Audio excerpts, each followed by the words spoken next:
I believe digital is critical because it affects and changes how companies operate from start to finish, all along the value chain.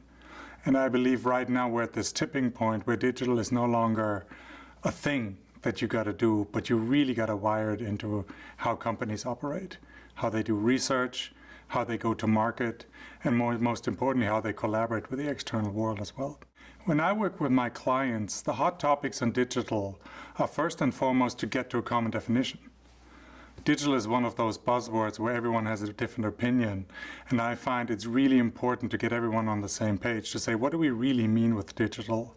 And then hot topics really vary for every company. For every company, it's different. Where we do a lot of work with them is to say, what are the 4 or 5 things that are really going to make a difference to your business? And for some of those, it's commercial. For some of those, it's in research. And I don't think it matters that much what the hot topic is. I think it matters very much for the company to say, what are the 1 or 2 or 3 things that we're really going to go after?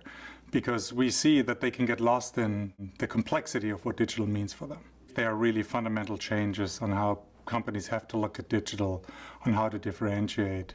The speed with which they have to develop product, the speed with which they have to gather feedback from customers and consumers just increases exponentially. And in order to stay ahead of the curve and in order to be competitive, there's no way around making digital really part of how you operate.